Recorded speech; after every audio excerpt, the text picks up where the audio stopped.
할렐루야. 아멘. 할렐루야. 아멘. 아멘. 하나님께서 오늘 우리 사랑하는 예수 은족교회 성도들과 특별히 우리 청년들에게 크게 은혜를 주실 줄로 믿습니다. 우리가 청년을 과연 어디까지 청년이라고 할 수 있겠는가라는 걸 좀 생각해 볼 필요가 있을 것 같아요. 이제 우리 교회 같은 경우에는 이제 결혼하기 전까지 특별히 20대에서부터 40대 전까지는 거의 청년으로 보는 것 같아요. 그런데 청년이라고 하는 것을 이 성경에서는 어떻게 얘기할까라고 생각을 해보면 일단 성경 속에서 나오는 청년의 기준은 전쟁을 치를 수 있는 사람이 청년이에요. 전쟁을 치를 수 있는 사람. 그러니까 적어도 16세 이상에서부터 한 55세까지의 사람을 거의 청년으로 봤던 것 같습니다. 그러니까 전쟁을 치르고 나라를 위해서 무언가를 할 수 있다. 그러면 이제 청년이라고 볼 수가 있는 거죠. 그러니까 그 말은 무엇을 의미하는 거겠습니까? 결국 일할 수 있는 사람들, 움직일 수 있는 사람들을 청년이라고 합니다. 물론 신체적인 부분에서 오늘날 우리가 청년이라고 하는 분류를 나누자면은 명확하죠. 그런 신체적인 어떤 여러 가지 부분에 있어서는. 그러나 주님이 보시는 청년은 주의 영광을 위해서 일할 수 있으면 그들이 청년입니다. 우리가 잘 아는 갈렙 같은 경우도 이 갈렙이 85세가 되었을 때 이스라엘의 백성들을 이끌고 유다 백성들을 이끌고 헤브론 산지 앞에 섭니다. 이 헤브론 산지가 호락호락한 곳이 아니죠. 그것은 이미 상당히 거인들이 정말 몸이 큰 사람들이 살고 있는 지역이기 때문에 실제로 자주 얘기했었지만 이스라엘 백성들이 40일 동안 정탐을 하던 그 시기에 이스라엘 사람들의 마음을 낙담시켰던 곳이 헤브론이었어요. 그러니까 이 헤브론 지역에 딱 가보니까 거기 사람들이 기골이 장대하고 어마어마하게 안악자손의 후예로서 어마어마하게 큰 사람들이 그곳에 머물러 있는 걸 보면서 마치 자기들은 메뚜기 같다라고 그렇게 이야기를 하는 모습이 참 안타깝게도 이 헤브론 산지에서 나타나게 됩니다. 근데 갈렙이 그 당시에 45세였죠. 45세의 나이로 정탐꾼에 합류했다가 이 광야 시절 40년을 지나고 났으니 나이가 몇 살입니까? 85세죠. 85세. 이 85세가 돼서 이 헤브론 산지 앞에 있는데 이제 정복 전쟁을 하는데 모두가 다 정복 전쟁을 하기 위해서 애쓰는 그때 이 헤브론 산지에 대해서 아무도 가려고 하지 않는 거예요. 왜냐하면 사람들은 이미 헤브론 산지에 대해서 기가 죽어 있었어요. 이쪽은 우리가 갈 수 있는 곳이 아니다라는 생각을 하고 있었던 거죠. 저기는 우리가 가면은 크게 당할 것이다라고 얘기합니다. 그때 다른 사람들은 다 뒤로 하고 있을 때 갈렙이 맨 앞에 나오죠. 그리고 나서 유다 사람들을 향해서 외치고 이 여호수아에게 이야기를 하기를 이 산지를 내게 주소서, 이 산지를 내게 허락하여 주시옵소서라고 이야기를 합니다. 그러면서 뭐라고 하냐면 내가 정탐을 갔었던 그 45세의 나이나 지금 85세의 나이나 내가 내 힘이나 내 영역이 여전하니 나에게 맡겨주십시오라고 이야기를 합니다. 그 믿음을 보고 이 유다 지파에게 맡겨주죠. 그리고 놀랍게도 이 갈렙을 앞세운 이 유다 지파가 결국 헤브론 산지를 점령을 하게 되고 우리가 잘 아는 베들레헴 일대까지도 그들이 장악을 하게 되는 것을 알 수가 있습니다. 그때 그가 말한 내가 그때나 지금이나 일반이고 여전하다라는 그 말이 바로 청년 정신이에요. 내가 옛날에 일을 할 수 있었는데 어느 순간 내 나이가 들었기 때문에 더 이상 일을 할 수 없습니다가 아니라 그때나 지금이다 내가 일할 수 있습니다. 왜냐하면 나는 하나님의 사람이고 하나님이 함께 하시면 언제나 하나님의 일을 할 수 있는 사람이라는 걸 고백하는 게 그게 신앙의 정신이고 믿는 청년의 정신이라는 거예요. 그러므로 여기 있는 모든 성도들이 정말 어떻게 보면 우리 연세가 있으신 우리 권사님이나 우리 어린 친구라 할지라도 결국 하나님께서 주시는 그 은혜 속에서 내가 모든 것을 감당할 수 있습니다라는 그 믿음을 가지고 가는 사람이라면 이미 우리는 청년인 줄로 믿습니다. 그 청년으로서 정말 믿음의 청년으로서 살아가는 저와 여러분 되시길 주님의 이름으로 축원드립니다. 물론 오늘의 이 설교 속에선 믿음의 청년에 대한 부분뿐만 아니라 현재의 청년의 삶을 살고 있는 이들에 대한 특별한 교훈도 들어있는 것을 미리 좀 말씀을 드릴 수 있겠죠. 오늘 이 본문의 말씀은 우리가 너무나 잘 아는 말씀이고 1년에도 여러 번씩 설교 제목으로 설교의 본문으로 잡는 말씀이라는 건 이미 잘 알고 있을 겁니다. 다니엘의 이야기, 다니엘의 그 음식과 관련되어서 완강하게 거부하고 하나님의 뜻을 구했던 이야기는 너무나 잘 알죠. 그런데 우리가 여기에 약간의 배경과 그리고 다니엘의 그 어떤 뭐랄까요? 그 나이대, 요런 때를 한번 보면서 그들이 과연 이 어려운 시기를 어떻게 지나갈 수 있었는가를 좀 살펴볼 필요가 있을 것 같습니다. 오늘 제목이 뭐죠? 내 의지를 그분의 뜻에 두어라, 이런 뜻이죠. 오늘 본문의 내용은 이 이스라엘의 패망과 함께 시작을 합니다. 이스라엘 백성들이 안타깝게 이스라엘 백성들이 멸망을 하는 그 때가 옵니다. 이미 이제 586년도에 예루살렘이 완벽하게 다 점령을 당하지만 그 이전에 이미 600년 말에 이스라엘 백성들이 상당히 많이 이렇게 지면서 포로로 끌려가는 그런 시기가 있었어요. 그러한 시기 속에서 과연 어떤 생각을 가지고 우리가 삶을 살 수 있을까를 다니엘을 통해서 한번 보게 된다는 거죠. 이스라엘은 605년 유대 왕국이 바벨론의 전쟁에서 패합니다. 그 바벨론 전쟁 때 여호야김이라고 하는 왕이 쇠사슬에 묶여서 노예로 끌려가고 이 당시에 이제 우리가 잘 아는 다니엘과 다니엘의 세 친구도 이 당시에 바벨론의 노예로 끌려가는 상황이 돼요. 그러니까 노예로 끌려간다라는 건 이건 말 그대로 이제 그 땅에서부터 완전히 떠나서 노예로 전락을 하는 거예요. 이 시기가 어느 시기겠습니까, 여러분? 간단하게 말하면 더 이상 회복에 대한 소망이 없을 시기예요. 회복에 대한 소망이 없을 시기. 여러분, 만약에 전쟁에 졌다 할지라도 그 지역에 남아있고 그 지역에 패배한 그냥 그런 사람들로 살아간다면 다시 무엇인가를 꿈꿀 수 있는 시대잖아요. 시기가 있잖아요. 그런데 그게 아니라 아예 그곳에서부터 나와가지고 포로로 이방의 나라에 끌려간다라는 건 더 이상 그들에게는 소망을 둘 수 없는 그 시기라는 것을 의미하는 거죠. 다니엘과 다니엘의 세 친구는 바로 그런 시기를 살고 있었다는 거예요. 우리가 여러분 잘 알고 있는 우리나라의 이제 일제 식민 치하 시대 때 정말 정말 강제로 점거해서 살아가던 일제 강점기 때의 그 삶을 보면 초기에 어마어마하게 독립운동가들이 많이 생겨납니다. 우리가 잘 아는 안중근이라든지 윤봉길이라든지 이봉창이라든지 이런 분들이 대부분 이제 일제로부터 한일 합병되기 이전이나 그 시기쯤에 어마어마하게 이제 독립운동들을 했어요. 우리가 독립운동 그러니까 상당히 긴 시간 동안 독립운동을 한 것처럼 생각을 하지만 우리가 잘 알고 있는 독립운동의 가장 큰 덩어리들은 실은 그때 초기였다는 거예요.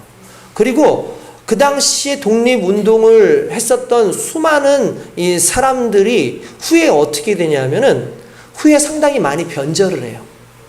근데 그 변절하던 시기가 언제냐면 1930년대 요 시기 때부터가 변절을 상당히 많이 하더라는 거예요. 그러니까 왜 사람들이 변절을 할 거면 빨리 변절을 하면 되지 왜 뒤늦게 가서 변절을 했을까? 그거는 다른 이유가 아니었어요. 물어본 거죠. 왜 당신은 변절을 했습니까?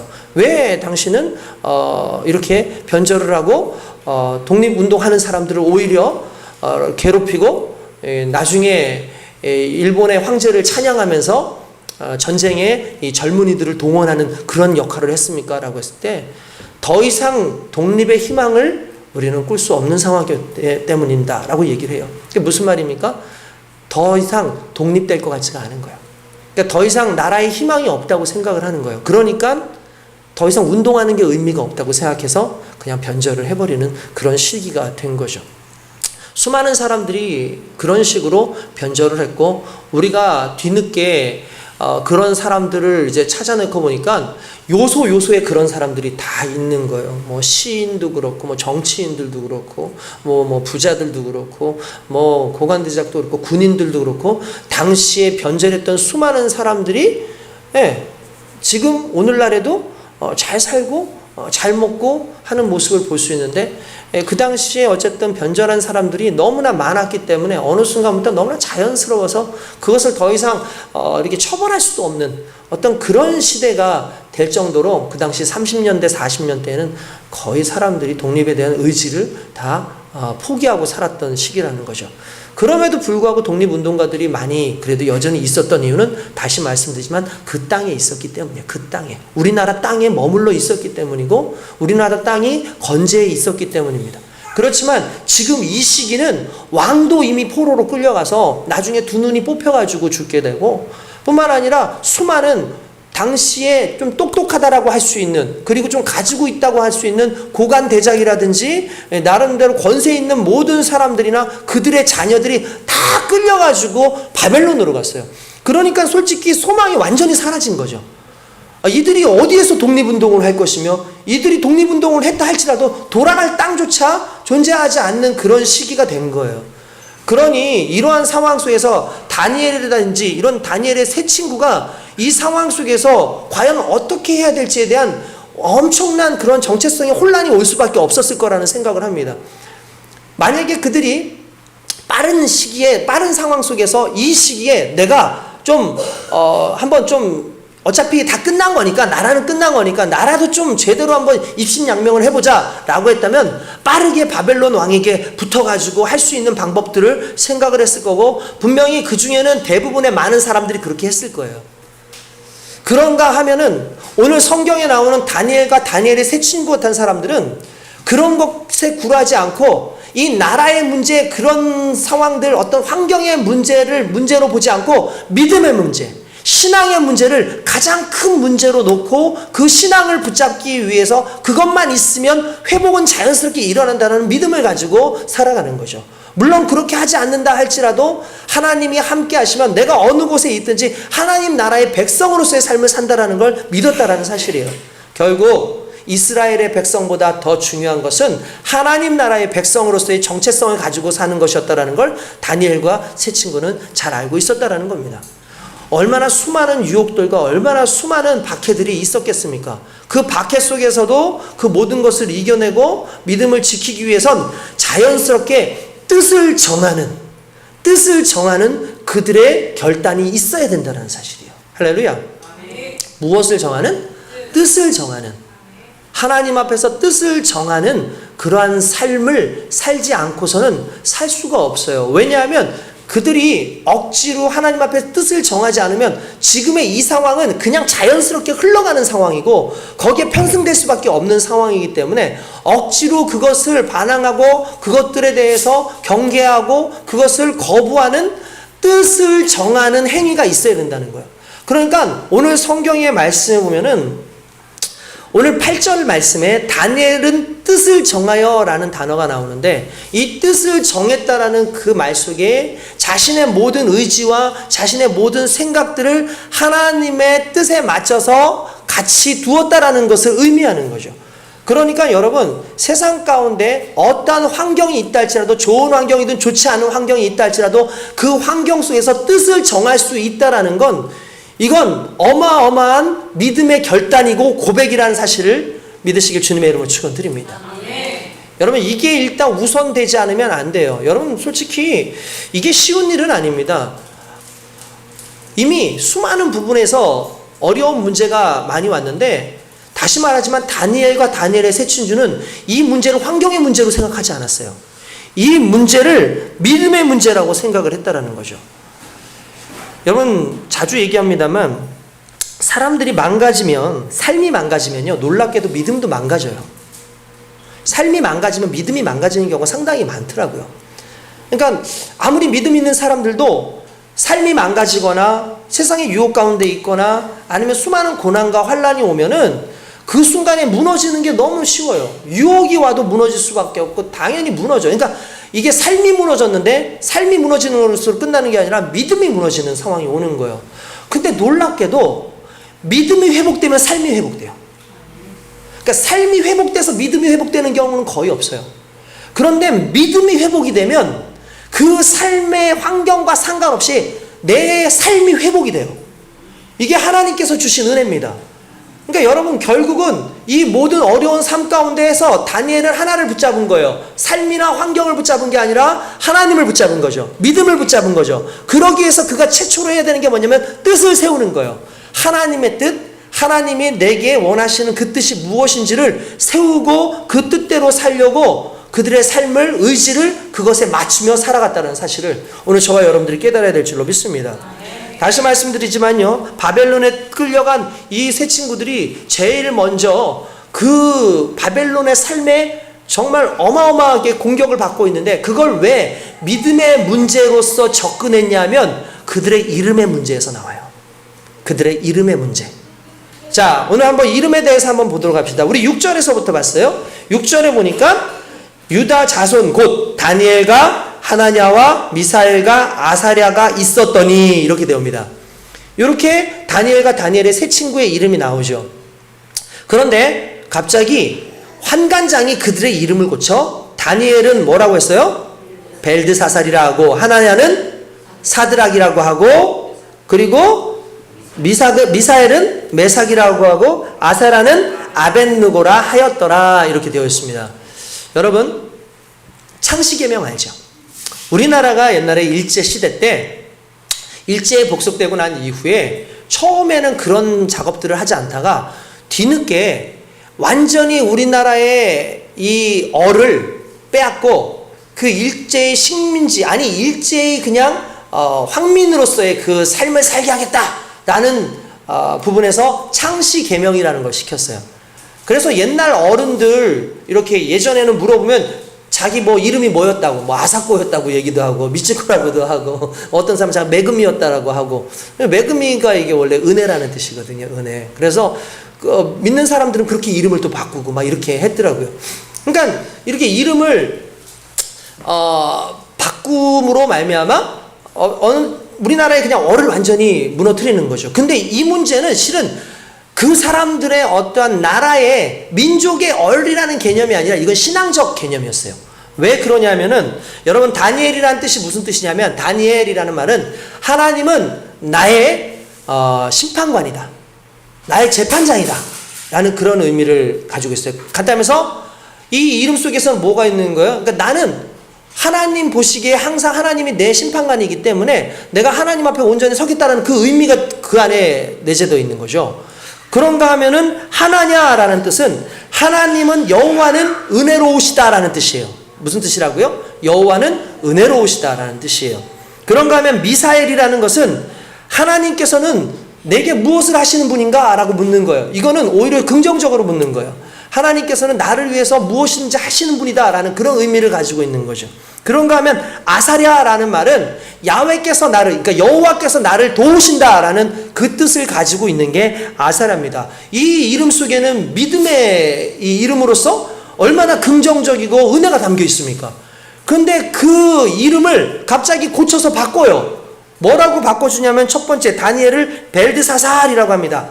벨이 그의 생명을 지켜줄 것이다 라는 뜻인데 벨이 뭐냐 하면 혹시 뭐 아시는 분들은 아시겠지만 바벨론의 신 중에서 가장 우두머리 신이 마루둑이라 그래요. 마루둑. 그 당시 마루둑이라고 했는데 마루둑의 별명이 벨이었어요. 그러니까 마루둑 신을 의미하는 거죠. 그러니까 마루둑 신이 너의 생명을 지켜줄 것이다 라는 이름으로 바꿔버린 거예요. 그러니까 하나님이 나의 재판관이라는 그 이름을 확 바꿔가지고 최고의 신이 마루둑인데 마루둑 신이 너의 생명을 지킨다라고 이름을 바꿔버리는 거죠. 이거는 단순한 이름의 문제가 아니라 신앙의 정체성에 대한 문제였다라는 거예요. 그러니까 이름을 바꾼다라는 게 이건 이 다니엘에게 있어서는 쉬운 문제가 아닌 거예요. 이거는 완전히 정체성을 무너뜨리는 거기 때문에 그런 부분이라고 볼 수 있죠. 그런가 하면 하나냐를 뭐라고 불렀어요? 사드락이라고 했어요. 사드락이라는 뜻은 사드락 할 때 그 락 할 때 그 부분이 아쿠라는 뜻인데 아쿠는 달의 신이에요. 달. 그러니까 달의 신인 거예요. 그러니까 아쿠의 명령 그런 뜻이에요. 그러니까 달의 신의 명령을 받은 자 이런 의미가 있어요. 그러니까 항상 어느 나라든 어떤 민족이든 태양신과 달의 신은 거의 맞물려 가지고 이렇게 같이 가요. 그래서 이집트 같은 경우에는 어쩔 때는 태양신이 주신이 됐다가 어떤 때는 달의 신이 주신이 될 때도 있어요. 그래서 어떤 달의 신의 제사장이나 태양신의 제사장 중에서 어떤 제사장이 힘이 세냐가 결국 그때의 그 신의 주신이라는 걸 의미하는 거예요. 그러니까 태양신의 제사장들이 많고 어떤 권력을 잡고 있으면 그 나라는 그 시기는 누구의 이 지배를 받고 있는 거예요? 달의 신이면 달의 신, 태양신이면 태양신. 이렇게 제사장에 따라서 그 달라지는 거거든요. 그러니까 대부분 태양신과 달의 신은 엄청나게 어마어마하게 한데 이 바벨론도 똑같아요. 야쿠라고 하는 그 달의 신이 이 당시에는 최고의 또 권력을 가지고 있는 신으로서의 역할을 한 거죠. 그러니까 이렇게 바꿨고, 또 메삭이라는 뜻도 야쿠신과 같은 신이 누구인가 이런 뜻이에요. 그러니까 이름을 완전히 바꾼 거죠. 뿐만 아니라 아벳느고 그러면 느고, 아벳느고라는 뜻이 느보의 종, 느고의 종이라는 뜻인데, 느부갓네살이라는 왕도 결국은 느부 신을 이제 찬양하는 어떤 그런 이름인데, 느보는 누구냐면 벨의 아들이에요. 벨이 누구예요? 아까 전에 마르둑 신, 그 신의 아들인 거예요. 그러니까 그 신을 찬양하면서 그의 종이다라는 뜻을 한 거죠. 그러니까 그들이 원래 가지고 있던 야훼 하나님, 우리 여호와 하나님 한 분밖에 없습니다라는 그 믿음을 완전히 무너뜨리고 그들이 섬기는 신의 이름으로 바꾼 거죠. 이때 고민해요. 왜 고민할까요? 눈으로 보기엔, 환경으로 보기엔 여호와 하나님이 졌어. 환경으로 보기엔 이스라엘 백성들이 이 바벨론으로 끌려와서 포로로 있다라는 것 그 자체가 이미 그들이 섬기는 여호와 하나님이 이 바벨론 신들에게 졌다라는 거죠. 이걸 이스라엘 백성들이 볼 때 이건 신앙의 정체성에 문제가 생겨요. 야, 우리가 계속 여호와 하나님을 섬겨야 돼? 우리가 이 환경이 이런 상황인데도 우리가 여호와 하나님을 섬겨야 된다고? 고민이 되지 않겠습니까? 오히려 어떤 사람들은 이름을 이렇게 바꿔준 것에 대해서 감사하다고 하는 사람들도 있었을 거고, 어떤 사람들은 그래 여호와 신앙을 버리고 이제 완전히 갈아타서 이 바벨론의 신앙을 가지고 살아가겠다라는 사람들도 분명히 있을 거라는 겁니다. 근데 이런 상황 속에서 환경을 보지 않고 내게 지금 처해 있는 것이 아니라 신실하신 하나님, 우리와 함께 하시는 하나님, 비록 우리의 믿음에 문제가 있어서 오늘 이렇게 두드러 맞아서 이곳에 와 있지만, 그러나 우리를 회복시키는 그 하나님은 여전히 살아계시고 내 환경을 지배하실 뿐만 아니라 내가 있는 모든 곳에서 하나님의 영광을 나타내실 그 하나님이라는 믿음을 가지고 뜻을 세운 다니엘과 세 친구는 이건 그냥 일반적 문제를 해결한 것이 아니라 믿음의 문제, 삶의 모든 문제를 다 해결하는 그 가장 중요한 시발점이 된다는 사실이에요. 오늘 저와 여러분들이 하나님 앞에서 뜻을 세우기 원합니다. 하나님 앞에서 뜻을 세우기 시작하면은요, 인생이 달라집니다.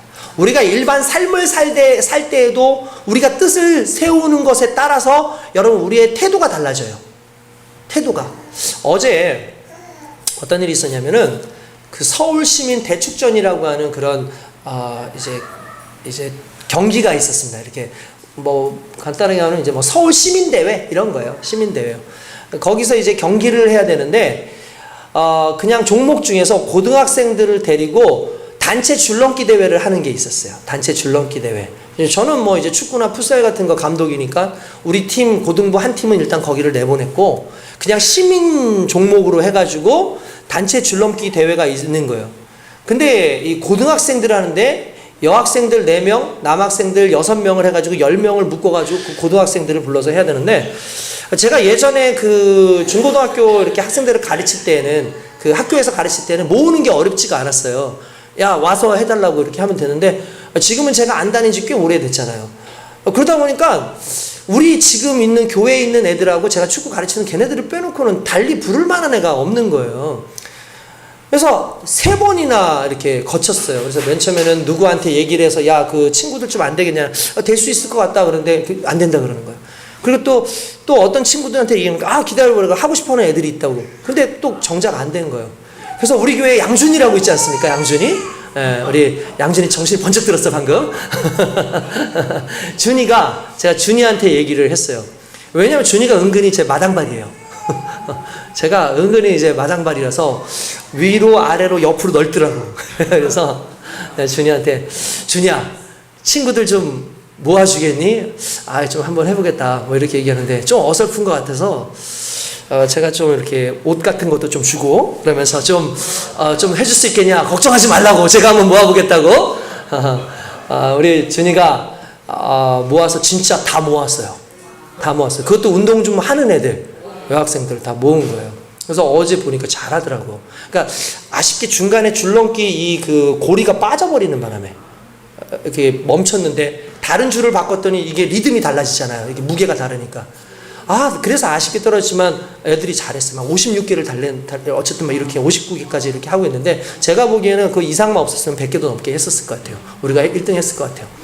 근데 제가 그 오전에 이 아이들한테 연락을 했어요. 얘들아, 우리가 10시 30분에 경기를 한다고 하니까 잠실 운동장까지 가는데 시간이 얼마나 걸리고 어떻게 하니까 적어도 8시까지 와서 8시 반에는 출발을 해야 된다. 제가 해서 이렇게 다 했더니 애들이 다 온 거예요. 여러분 그거 아침 일찍 오잖아요. 애들 그 얼마나 자고 싶고 쉬고 싶겠어요. 그러니까 다 와서 애들을 준비해서 데리고 차를 태우고 갔어요. 가서 개회식이 있는데 개회식 시간에 맞물려서 이렇게 진행이 되는 거라서 아예 우리가 이쪽으로 온 거예요. 이게 그냥 그 하는 장소로. 근데 하는 장소로 갔는데 아무도 없어. 아무도 없고 거기에 이제 담당하는 사람만 앉아 있는 거예요. 그래서 제가 왜 안 오죠? 사람들이 우리 이제 이거 경기해야 되는데 왜 안 와요? 그러니까 저희 10시 반부터 하는 걸로 알고 있는데 어떻게 해서 그러니까 어떻게 해요? 이거 1시부터인데요? 그러는 거예요. 1시부터인데요? 그래서 저는 분명히 10시 반이라고 얘기 들었는데 왜 1시냐고 그랬더니 보여주는 거예요. 이렇게 보여주면서 이제 그 시간표 이런 게 있잖아요. 그러니까 시간표를 딱 보여주니까 진짜 1시라고 써져 있는 거예요. 제가 아이고 큰일 났다. 딴 게 걱정된 게 아니야. 애들의 얼굴을 봤어요. 애들이 좀 더 잤으면 좋았고 좀 편하게 왔으면 좋았을 텐데 그 작은 차에 막 다 껴타가지고 이렇게 와가지고 와서 있는데 보니까 시간이 너무 일찍 온 거잖아요. 그래서 내가 이거 어떡하냐. 분명히 이런 경우는 애들이 이게 뭐예요? 부터 나오죠 당연히.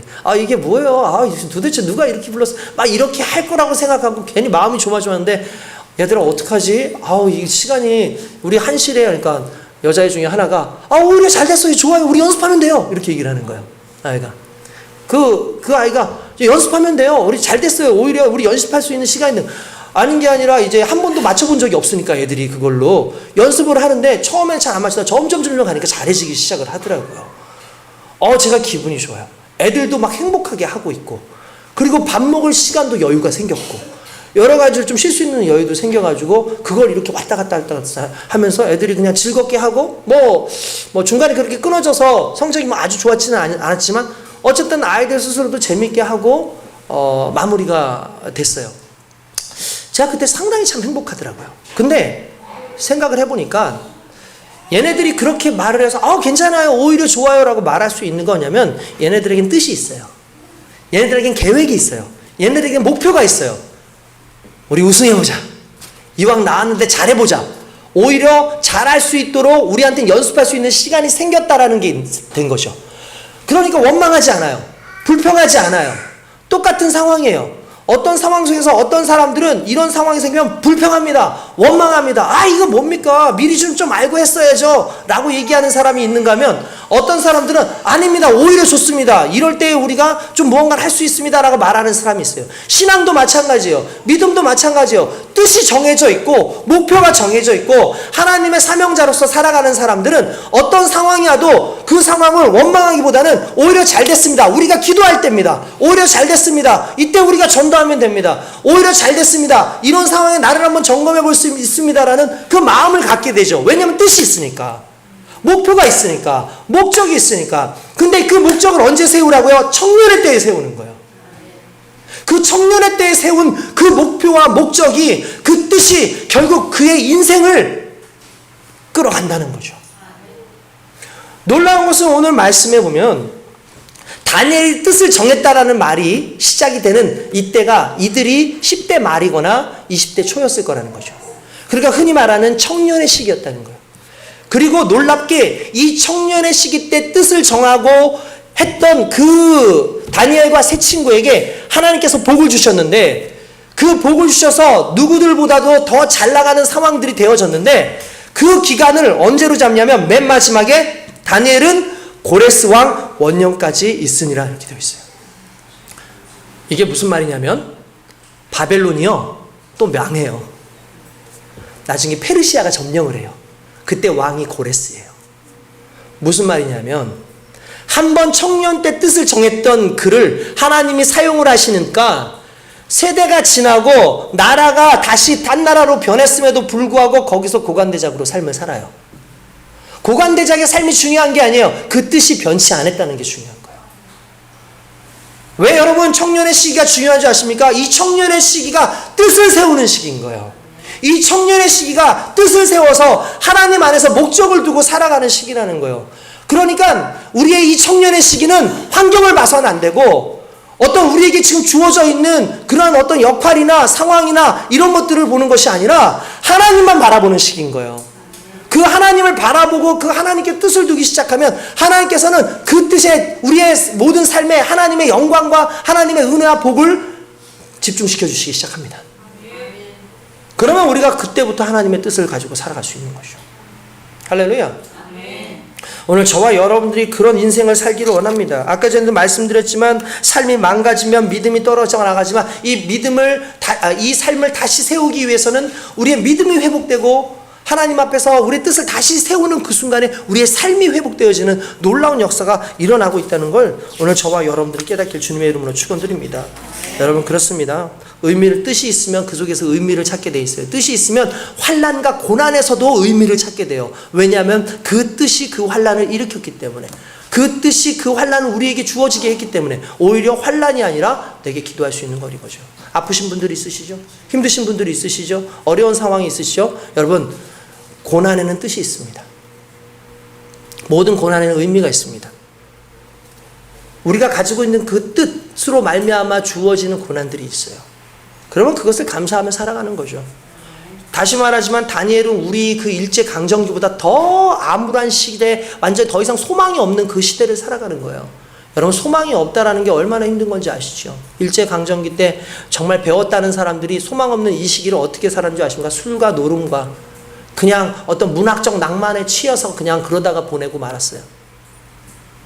그런가 하면 어떤 이들은 정말 몇 안 되는 사람들이지만 자기의 목숨을 걸고 독립을 위해서 노력을 합니다. 근데 그들의 의지는 하나였어요. 독립이 되든 안 되든 그건 난 잘 모르겠다. 그러나 나는 조선인이다. 그 정체성 하나. 다시 우리에게 이스라엘로 돌아갈 수 있는 기회가 있을지 모르겠다. 그런데 나는 하나님의 자녀다. 하나님은 내 하나님이다. 그 정체성 하나가 그들의 뜻을 세우게 하는 거예요. 적어도 여러분들이 구원받은 하나님의 백성이라고 한다면 여러분들은 어떤 상황 속에서도 여러분들의 뜻을 하나님과 맞춰서 세우는 것이 맞는 것이라는 것을 여러분 믿으시길 주님의 이름으로 축원드립니다. 여러분 그런 부분이 있어야죠. 뜻을 정한 장소가 예루살렘이 아니라 바벨론 땅 아니겠습니까? 아무도 인정해주지 않고 여호와 하나님 믿는 것을 오히려 조롱하던 그 시대, 아이고 패망해가지고 온 주제에 그 신을 여전히 섬기고 있네, 이렇게 조롱하던 그 시대에 그 하나님을 끝까지 믿는다라는 건 쉽지 않아요. 코로나 시기 때에 수많은 사람들이, 예수 믿는 사람들 얼마나 손가락인 줄 아십니까? 저 사람들은 이렇게 어려운 그 시대에 왜 자기네들끼리 모여서 예배를 드려야 된다고 자꾸 그딴 소리나 하고 있나? 왜 믿음 얘기를 하고 있고 신앙 얘기를 하고 있나? 오히려 얼마나 우리가 많은 박해를 받았습니까? 심지어 코로나가 끝나고 난 다음에 우리 기독교인들을, 예수 믿는 사람들을 이상한 사람을 취급하고 오히려 그들 우리에 대해서 좀 별종이라고 생각을 하고, 심지어 난 너무 가슴 아팠던 게 믿는 우리들까지도 우리들을 그렇게 욕하고 믿는 우리들까지도 우리들을 손가락질하고 그렇게 믿음 세우는 것을 뭐라 그래요? 지금 이 코로나 문제로 더 이상 예배 문제를 거론하지 않습니다. 이게 우리의 현실이잖아요. 우리를 조롱한단 말이에요. 그러면 우리도 모르게 사람들이 그렇지 않아요? 그렇게 얘기하면 내가 크리스찬인데 그렇죠. 그렇게 하면 안 되죠. 이럴 때는 좀 사람들의 좀 뭐 이런 걸 위해서 저기 해야죠 라고 한 발 빼는 게 우리들의 모습이 많았을 거예요, 아마. 그렇지 않습니까? 상식이라는 거 또는 어떤 일반적인 개념으로 인해서 뭐 충분히 우리가 나름대로 할 수 있는 부분일 수는 있겠죠. 그런데 상식의 문제, 일반적인 문제, 안전의 문제 속에 혹시 진짜 안전이 아니라 내 믿음은 버린 건지 않았을까? 내 믿음을 포기하지는 않았을까? 라는 걸 생각해야 돼요. 지금도 요즘에 돌아다니면서 내가 크리스찬입니다라고 얘기하는 게 쉽지 않은 시기예요. 이러한 시기에 여러분들이 뜻을 세우고 살아간다는 것 자체가 하나님 보시기에는 너무나 큰 믿음일 거예요. 할렐루야. 아멘. 저는 우리 젊은이들이 그랬으면 좋겠고, 아니 우리 성도들이 그랬으면 좋겠습니다. 그리고 그 뜻을 세워야 되는 시기가 지금이라는 사실을 알아야 된다는 사실이에요. 하나님 앞에 여러분들 정말 뜻을 세우길 원합니다. 여러분들 어떻게 뜻을 세우길 원하겠습니까? 작은 것 하나라도 내가 지켜가기 위한 노력으로 먼저 뜻을 세우세요. 뭐 하나? 작은 것 하나. 음식 문제? 실은 믿음 안에서 작은 거 아닙니까? 상당히. 고기 주고 음식 주고 그걸로 느부갓네살 왕 앞에 서가지고 나중에 토실토실하게 진짜 뭔가 건강한 모습으로 서야지 출세도 할 수 있는데, 어떻게 보면 그런 문제 하나하나에 나는 그거 먹지 않겠습니다. 그 고기, 그 포도주 다 우상에게 제물로서 바쳐지고 나서 그 위에 먹는 것일 텐데, 우리는 하나님을 믿는 믿음 안에서 순결을 지키고 싶습니다. 내 믿음의 깨끗함을 지키고 싶습니다. 그걸로 인해서 죽는 거 아니잖아요, 뭐. 그러니까 난 그 문제에 대해서, 죽는다 할지라도 그 문제만큼 나는 지키고 싶다. 그러니까 지극히 작은 것 하나를 지켜내는 그 순결한 믿음을 지키기 위해서 결단하고 있는 그 모습이 상당히 중요한 거예요. 우리는 무슨 큰 뜻을 세워야지만 뜻이라고 생각하는데, 그게 아니라 작은 거 하나에도 무너지지 않겠다라고 뜻을 세우는 게 그게 뜻인 거예요. 조건이 있어요. 하나님 안에서. 하나님의 말씀 안에서, 하나님의 계획 안에서. 여러분, 작은 것, 큰 것의 문제가 아니라 이것이 하나님이 원하는 거냐 아니냐의 문제인 거예요. 요 정도는 괜찮겠지라고 말하는 순간에 이미 우리의 믿음은 무너져 있는 거예요. 특별히 청년의 때는 더 그런 때 아니겠습니까? 청년의 때는 더욱더 그렇죠. 청년은 유혹이 많은 시기예요. 청년은 정말 세워야 될 게 정말 많은 시기예요. 유혹이 진짜 많은 시기입니다. 출세에 대한 유혹도 있겠고, 제일 요즘에 너무너무 자연스럽게 나오니까 말하기도 애매한데 성적인 타락의 문제도 얼마나 많은 시기입니까? 놀랍게도 청년들과 관련돼가지고 성경에 나오는 내용들 중에 상당수가 성적인 타락에 대한 문제예요. 잠언서 5장 13절에서 14절 내용을 보면 초반에 그렇게 나와요. 대저 음녀의 입술은 꿀을 떨어뜨리며 그의 입은 기름보다 미끄러우나 나중은 쑥같이 쓰고 두날 가진 칼같이 날카로우며 그의 발은 사지로 내려가며 그의 걸음은 수월로 나아가나니 그런지 아들 딸들아 내 길을 그들에게서 멀리하라. 그들의 진문에도 가까이 하지 말라 라고 얘기합니다. 그 당시에는 여인들을 만나기 쉽지 않죠. 남자들이 여인들을 만나기 쉽지 않아요. 그러니까 음탕한 곳을 가면 돼요, 그 당시에. 근데 이걸 오늘날의 현실로 따져보면은 오늘날은 만나기가 쉬워요. 남녀를 만나기가 쉬운 시기예요. 청년이여 내 어린 때를 즐거워하여 내 청년의 날들을 마음에 기뻐하여 마음에 원하는 길들과 내 눈에 보이는 대로 행하라. 내 눈에 보이는 대로 행하라. 근데 이렇게 나와요. 그러나 하나님이 이 모든 일로 말미암아 너를 심판할 줄 알라. 이렇게 또한 로마서 13장 13절에서 14절에 보면 이렇게 나오면 낮에와 같이 단정히 행하고 낮에와 같이 단정하게 행하고 방탕하거나 술 취하거나 음란하거나 호색하지 말며 다투거나 시기하지 말고 오직 주 예수 그리스도를 오리고 정욕을 위하여 육신의 일을 도모하지 말라라고 그렇게 얘기를 하고 있어요. 이 청년의 시기가 이것이 너무나 자연스럽게 올 수밖에 없는 시기예요. 왜 그렇습니까? 호르몬적으로도 그래요. 육체의 정욕이 막 나올 수밖에 없는 상황이에요. 그러다 보니까 이 문제에 대해서 회피하는 문제로 나가는 게 아니라, 안 하려는 문제로 나가는 게 아니라, 이걸 변명하고 나름대로 이거를 이제 뭐랄까요, 그냥 잘 껴맞추려고 하는 시기가 돼버렸어요. 이게 믿지 않는 사람만이 아니라 이미 믿는 사람들에도 마찬가지예요. 우리 여러분들 그 청소년, 청년들, 뭐 심지어 어른들까지 대화하는 가운데 엄청나게 음란하게, 또 그리고 말을 하는데 불구하고 농담을 하는데 농짓거리가 대부분 어떤 성적 비하적인 어떤 내용을 가지고 하는 거 엄청 많은 거 아시죠?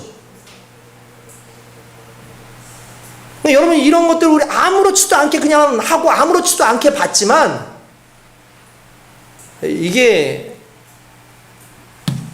아니라는 거죠. 그래서 조심해야 되는 거예요. 성경에는 그런 것 하나하나 조심하라고 나와요. 주의하라고 나오고. 이 논어에도 보니까 그런 거 나오더라고요. 군자 유삼계 소지시 혈기미정 계지재색 급기장야 혈기반강 계지제투 급기노야 혈기귀세 계지제들. 아시죠? 무슨 뜻인지? 다 알잖아요.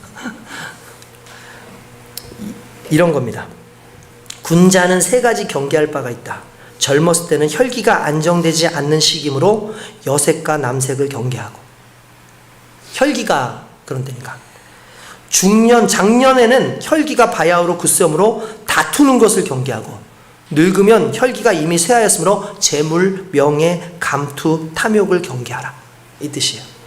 이게 젊은이 때에는 이 성적인 부분이 상당히 가장 큰 문제가 될 수 있습니다. 그래서 우리가 조심해야 돼요. 이것을 이길 수 있는 방법이 뭐냐? 방법은 딱 하나입니다. 도망가는 겁니다. 자주 얘기하죠? 많은 사람들이 그랬어요. 난 그런 거 안 넘어간다고. 누가 옆에서 빨개 벗고 있어도 나는 그런 거 절대 그런 거 없다고. 헛소리 하지 말라 그러십시오. 그렇지 않습니다. 요셉이 이길 수 있는 방법이 뭐였습니까? 도망갔어요. 자리를 피하면 되는 문제입니다. 자리를 피하지 않고 유혹은 계속 받으면서 주여 나를 지켜주시옵소서. 이 자리에 계속 유혹이 오는데 지켜주시옵소서. 그냥 그 자리 피하면 되는데. 그렇잖아요? 다이어트를 딱 하려고 그러는데 음식 그 앞에 서가지고 주여 나를 참게 하소서. 이게 바보 같은 짓 아닙니까? 빨리 저쪽으로 가든지 딴 데로 가면 되지. 자리를 피하는 거예요. 자리를 피하는 거. 그게 지혜입니다. 여러분, 청년의 때가 바로 그런 때라는 거예요. 그러니까 청년은 작은 것 하나에서도 정말 조심하고 지켜나가기 위한 그 삶을 살아가는 모습이 필요하다는 거예요. 뿐만 아니라 청년의 때는요, 교만할 수 있어요. 이 교만을 여러분 깨야 됩니다. 왜냐하면 청년들의 특징이 많은 지식은 없는데 자기가 자기 삶에 대해서 상당히 과대하게 대단하다고 생각을 하는 시기래요. 청소년부터 청년의 시기가. 그래서 청소년 때부터 그 호르몬이 나와서 청년까지 이어질 때 재미있는 게 뭐냐면, 얘네들이 막 오토바이 타고 막 그러잖아요. 오토바이 탈 때 진짜 과격하게 타고 무섭게 타고 막 그러거든요. 운전도 보면 막 거칠게 하고 막 그래요. 그 이유가 뭔지 아십니까? 이게 그 심리학적으로 나와 있는 내용인데, 자기들이 죽지 않을 거라고 생각한대요. 네, 진짜요. 자기가 죽지 않은, 그 죽는다라는 그 개념 속에 자기가 배제되어 있다고 생각을 한대요. 그 나이대가. 그러니까 자기를 생각보다 상당히 과대하게 높여가지고 생각을 하는 거예요. 그러니까 뭔가를 하면 잘할 수 있을 거라고 생각을 한다는 거예요. 뭔가 하면 되게 대단하게 할 수 있을 것 같다는 거예요. 그러니까 왜냐면 청년들은 아무래도 의욕도 앞서고 뭔가 있으니까 막 그럴 거라고 생각을 한다는 거예요. 근데 절대로 그런 게 아닌 거죠. 오히려 그렇게 불붙어가지고 막 이런 사람일수록 사람들에게 이용당하기 쉽고, 오히려 넘어지면 크게 넘어져가지고 일어나지도 못하는, 그래서 극단적인 선택을 하는 경우도 상당히 많아졌어요, 오늘날. 그래서 청년의 때 배워야 되는 게 겸손입니다. 그래서 성경에도 겸손하라는 말을 청년의 시대 때 끊임없이 얘기하고 있어요. 그게 여러분 우리 삶 가운데 있어야 돼요. 그렇지 않으면 문제가 생기는 거예요. 겸손하게 낮아져서 하는 것. 여러분들 실패가 있고 어려움이 있을 때 그때 하나씩 깨닫는 거예요. 거짓된 삶을 살아가는 경우가 많거든요, 우리는. 근데 그 거짓된 삶을 언제 여러분 제대로 살게 되냐면 진리를 만났을 때 제대로 살게 돼요. 그 거짓이 깨져요. 문제가 깨져요. 제가 30대 말 정도에 때부터 임원을 했습니다. 그 교단에서 우리 그 지방회에서 회계를 했어요. 처음 회계가 됐는데 회계 재무를 제가 하는데 회계 장부를 써야 되는 거예요. 회계 장부를 써야 되는데 제 이전 회계하셨던 목사님이 좀 안 친절한 목사님이었어요. 여러분들은 감사하세요. 근데 상당히 이분은 안 친절한 분이에요. 저한테 회계 장부를 넘겨주더니 하는 소리가 알아서 하세요. 그냥 이렇게 한마디 하더라고요. 아, 그럼 어떻게 해야 되니까? 아, 그거 보고 하세요. 이렇게 얘기하는 거예요. 그래서 제가 그때부터 뭘 연구했겠습니까? 전년도 회계 장부를 연구했겠죠. 회계 장부를 딱 보니까 이쯤이면 아무것도 아니더라고요. 진짜 내가 정말 잘할 수 있겠다. 이 정도 하면 되겠다. 그래서 이걸 이렇게 막 그 회계 장부를 해가지고 1년 동안 막 회계 장부를 잘 했어요.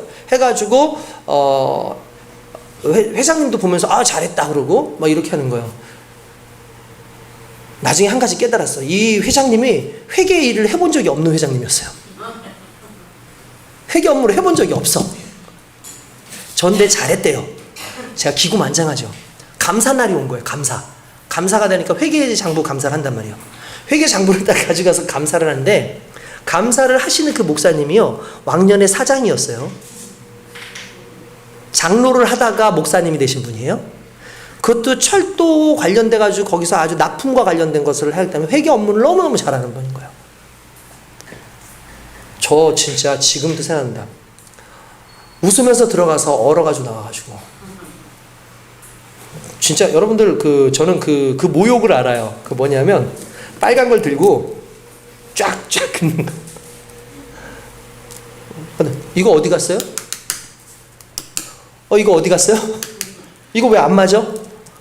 이건 왜 없어? 그러는데 그리고 나서 맨 마지막에 회계장부가 이만 두껍거든요. 저한테 딱 하시는 말씀이었어요. 다시 해오세요. 아니 내일 회의를 해야 되는 날인데 감사 오늘 받고 빨리 책자 만들어가지고 해야 되는데 다시 해오라는 거예요. 스트레스 팍 받는데 진짜 나오는 그 순간에 분노 이런 개념이 아닌 거예요. 근데 더 화가 났던 게 뭔지 아십니까? 진짜 이건 분노 그 이상인데 그 이전에 회계하셨던 분들 있죠.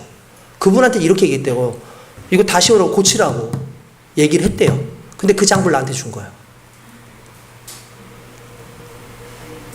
뭐 이렇게 얘기하면 좀 이상한 사람이었는데 그분이 지금 목회를 안 하시는데 그걸 답으로 다시 오라는 거예요. 근데 그분이 고쳐가지고 나한테 줬었으면 내가 보고 하잖아요. 그 순간에 내가 뭘 해야 될지 모르겠더라고요. 왜냐하면 본 게 없잖아요. 그것만 봤으니까. 근데 너무 감사한 게 그 당시에 회장님이 있고 이렇게 있는데 부회장님이 있었는데 부회장님이 회계만 거의 10년을 하시고 총무만 또 몇 년을 하신 분이었어요. 근데 알고 봤더니 고대 법대를 나왔는데 그분이 한화 있죠, 한화. 한화에서 총무과에 있었어요. 총무과에 있으면서 재무 관련해서도 다 그걸 하셨던 분이었던 거예요. 그래서 이분이 오랫동안 회계를 맡은 이유가 있었던 거야. 그분이 실은 나한테 뭐라 그랬냐면 저한테 그때 그랬거든요. 초기 내가 회기가 되자마자 절 찾아오세요. 제가 도와드릴 거예요. 그렇게 얘기를 했거든요. 그런데 지금 생각해보면 회장님도 그렇고 총무도 그렇고 이분하고 별로 안 친했어요. 그러니까 나를 픽업을 해주신 분이 회장님이었거든요.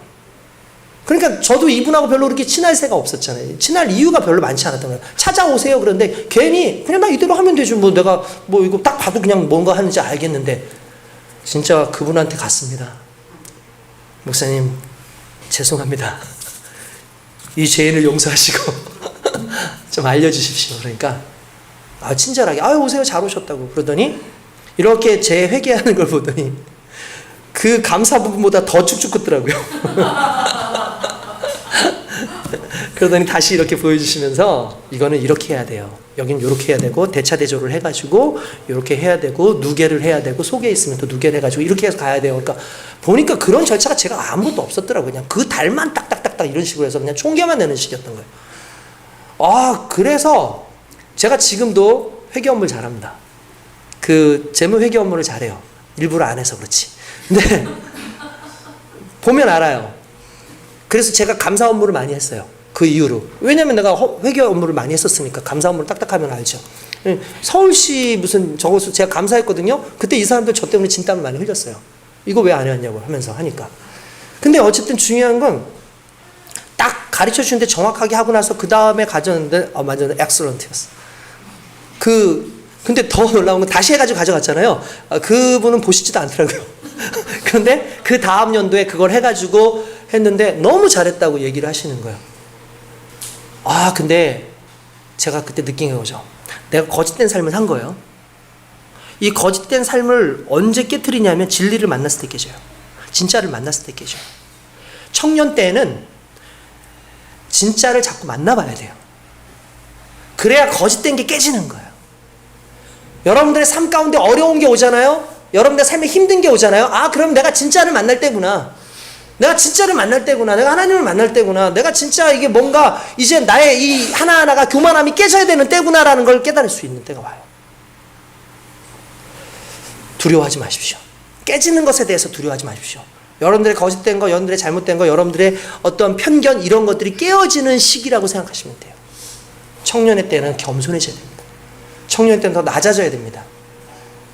낮아지잖아요. 철저하게 낮아지잖아요. 오늘 그렇게 뜻을 좀 세워가기 원합니다. 청년들을 위해서 준비한 게 너무너무 많지만 얘기를 하다 보니까 설교를 하다 보니까 길어져서 제가 이 정도에서만 끊을 거예요. 근데 한 가지만 여러분 깨달으십시오. 뜻은 지금 정해야 됩니다. 여러분 뜻을 정하는 이때가 청년의 때고 여러분들이 뜻을 정해서 이 삶 가운데 하나님의 뜻을 향해서 달려가는 이때가 실은 하나님께서 계획하신 가장 우리의 인생의 중요한 시기. 그것을 믿고 달려가는 저와 여러분 되시기 주님의 이름으로 축원드립니다. 기도하겠습니다.